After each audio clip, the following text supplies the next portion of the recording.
제21대 대통령 선거가 16일 앞으로 다가온 가운데 첫 후보자 토론회에서 현재 대선 판세가 선명하게 드러났습니다.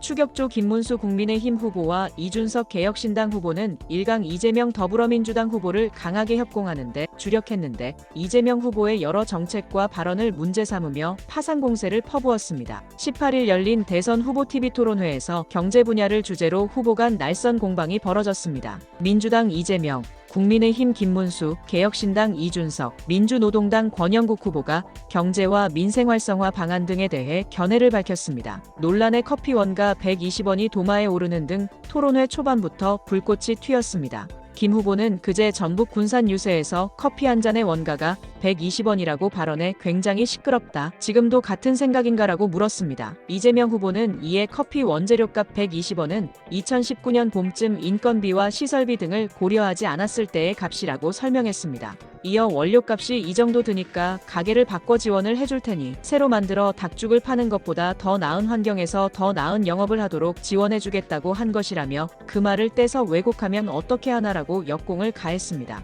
이재명 후보가 불법 대북 송금 혐의로 재판받고 있는 점도 파고들었습니다. 김 후보는 이 후보가 경기지사 당시 바로 밑에 계셨던 이화영 부지사가 징역 7년 8개월을 받았다며 지사가 모르는 부지사의 징역형이라는 게 가능한 이야기인지 이런 상태에서 어떻게 경제를 살릴 수 있는지 물었습니다. 이재명 후보는 옅은 웃음을 보이며 억지 기소라고 주장했습니다. 이어 김 후보는 캠프에서 정치자금을 수천만 원을 받았을 때 모른다고 해 무혐의를 받지 않았나. 본인이 정치자금을 받았는데 본인이 몰랐다는 이유로 무혐의를 받았다고 응수했습니다. 또한 대북 사업 자체야 당연히 알지만 민간업자가 나를 위해 북한에 100억을 몰래 줬다는 게 있을 수 있는 일인가라고 반박했습니다. 특히 이준석 후보는 시종일관 이재명 후보에 대해 공세적인 태도를 보였습니다. 이준석 후보는 이재명 후보의 쉐쉐 발언을 두고 너무 친중 발언이라고 직격했습니다. 이재명 후보는 지난해 3월 대만 해협을 둘러싼 양안 군사적 긴장이 고조되자 중국과 대만에 쉐쉐하면 되고 우리가 개입할 문제가 아니라는 취지로 발언한 바 있습니다. 실용적 외교를 강조한 발언이라는 해석과 우리나라의 경제와 인적 교류를 등한시한 대응 방향이라는 비판이 일었습니다.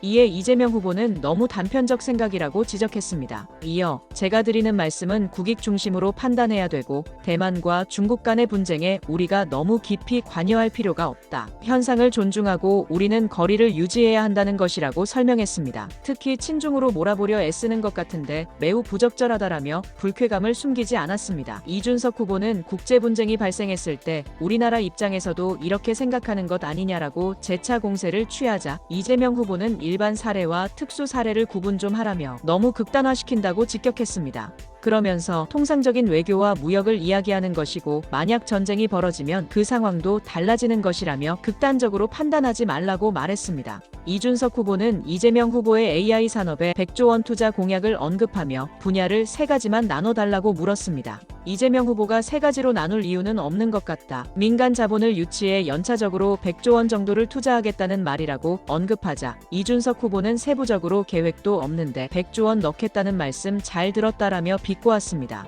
양곡관리법으로도 충돌했습니다. 이재명 후보는 쌀이 과잉 생산되면 정부가 사서 양곡 가격을 관리하고 대신 추가로 경작 면적을 조정하기 위해 대체 작물 지원 제도를 도입하면 관리가 가능할 것이라고 말했으나 이준석 후보는 결국 3조 원씩 더 쓰겠다는 말을 돌려서 핑계대고 있다고 보면 된다라고 직격탄을 날렸습니다. 이재명 후보는 그렇게 단정해서 남의 정책을 호도하지 않았으면 좋겠다라며 이준석 후보의 태도를 비판했습니다. 진보 성향의 권 후보는 김 후보를 정조준했습니다. 권 후보는 김 후보를 향해 여야 합의로 만든 중대재해처벌법이 악법이라고 하는데 제2의 윤석열을 보는 것 같다라며 노동자의 생명과 안전을 이렇게 무시해도 되는 건가라고 따져 물었습니다. 김 후보는 산업재해를 예방하는 데 초점을 맞춰야 한다는 취지로 반박했습니다. 산업주를 처벌한다고 해서 산업재해가 줄어들지 않는다는 논리입니다. 그러자 권 후보는 산업재해를 예방하려고 해도 돈이 든다는 이유로 고용주가 지금까지 노력을 안 해오니 중대재해처벌법을 만든 것이라며 이 법을 함부로 무시하는 고용노동부 장관 자격이 있었냐며 저는 이해할 수 없다. 더 들을 필요가 없다라고 지적했습니다. 첫 토론에 대한 후보자들의 생각은 다소 결이 달랐습니다. 이재명 후보는 국민의 삶과 대한민국 상황이 매우 어려운데 어떤 방식으로 난제를 타개할지에 대해 토론이 된 것 같다라며 앞으로 더 나은 국민의 삶과 대한민국의 미래를 위해 위해 더 많이 연구하고 토론하겠다라고 말했습니다. 김 후보는 말할 수 있는 시간이 좀 짧았다라며 다소 아쉽다는 견해를 밝혔습니다. 특히 이재명 후보의 커피 원재료 120원 답변과 관련해 이 후보가 왜곡이다, 전후를 안 보고 그렇게 말한다고 했던 점이 조금 안타깝다라며 본인의 사과가 있었으면 좋았겠다라고 꼬집었습니다. 이준석 후보는 이재명 후보에 대해 혹평을 남겼습니다. 그는 이재명 후보가 자꾸 비협조적이고 답을 회피하고 결국에는 궤변에 가까운 답을 쏟아냈다라며 정말 예의 없는 상황이 발생했다. 조금만 질문이 마음에 안 들면 왜곡하고 있다라고 했다. 이재명 후보와 도저히 토론이 안 된다라고 지적했습니다. 권 후보는 토론회에서 외로움을 느꼈다라며 노동자, 서민 등 사회적으로 소외된 분들을 위해 진보 후보로서 모든 역할을 다하겠다라고 강조했습니다.